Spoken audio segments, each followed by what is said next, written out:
Между тем, школьники Коми могут продолжить учиться в июне, чтобы успеть освоить всю школьную программу. С таким предложением в адрес регионального Минобра обратились родители некоторых учеников.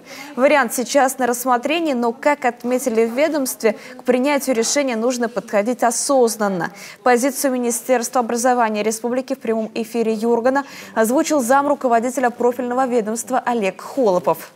Теми же санитарными правилами определено, что в летний период продолжительность каникул должна составлять не менее 8 недель, то есть минимум 2 месяца. То есть мы можем говорить о том, что школа может принять решение весь июнь учиться, сейчас какие-то у нас каникулы.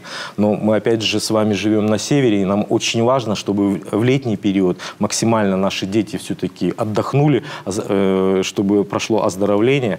При этом почему-то в этот раз ученикам начального звена не дают сухпайки. Напомним, в первый локдаун они стали хорошим подспорьем для семей.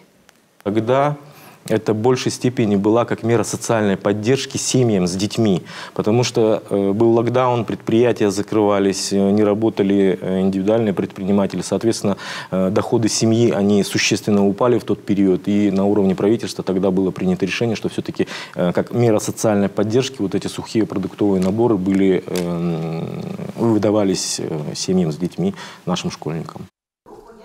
А еще выяснилось, что во время дистанционного занятия в одной из эжвинских школ на онлайн-урок проникли посторонние. Отключить их от трансляции педагогу не удалось. Пришлось прервать урок. Из-за этого встал вопрос о том, как сделать интернет-соединение безопасным. Над этим вопросом в ведомстве еще подумают.